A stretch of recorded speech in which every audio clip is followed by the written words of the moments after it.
电气系统安装。主电源线先通过带漏电保护的断路器，再分别连接到室外机、室内机。风冷模块机场外配电接线推荐采用单模块、单断路器、单独主配电线的方式。断路器的选择参考技术资料中推荐的规格。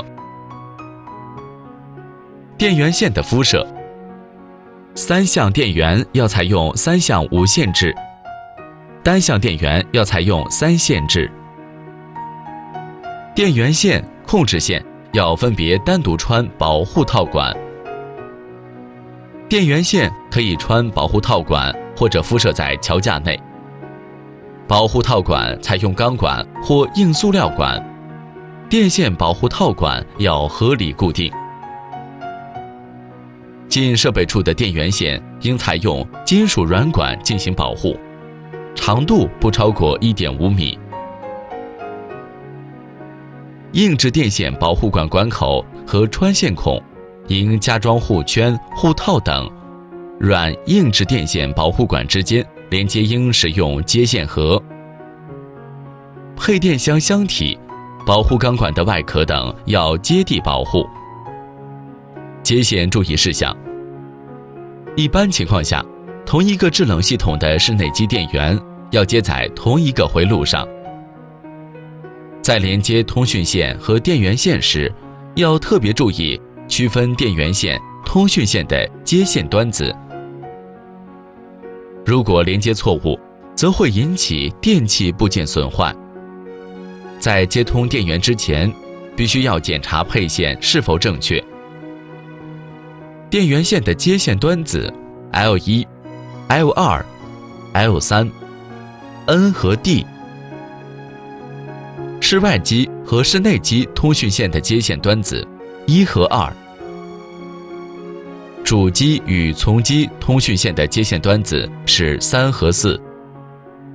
室内外机电源线要压接外形或 O 型接线端子，单股同心线可采用问号的压接方式。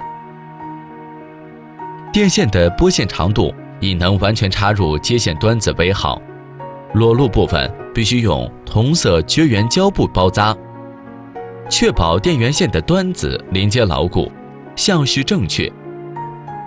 控制系统安装。控制系统布线方式。控制系统布线分为2大类：单套制冷系统 H-Link 2系统。单套制冷系统用通讯线把同一系统的室外机和室内机连接起来，不同系统之间没有关联。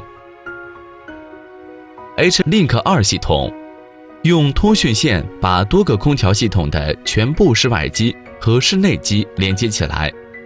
H-Link 2系统最多连接64台室外机和160台室内机。通讯线最大总长度为1000米。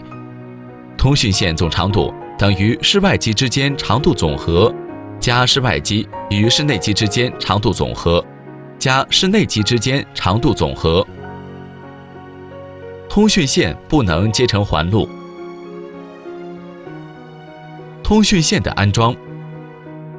通讯线的屏蔽网要单端接地，建议在室外机的接线端子处接地。室内机通讯线的进线和出线屏蔽网只要一端接地。通讯线要求穿套管，单独敷设，套管使用钢管或 PVC 管。2台设备之间通讯线要使用整根电线，中间无接头，并要使用接线端子压接。通讯线不能和电源线等捆扎在一起，通讯线与电源线应保持在300毫米以上的距离，以防电磁干扰。要求每条通讯线分别穿套管。有线遥控器的安装。有线遥控器与室内机电控箱内的 AB 端子连接。在安装线控器时，应加装磁环，再将遥控器导线接到端子排前，通讯线穿绕磁环2圈，然后用扎带固定导线。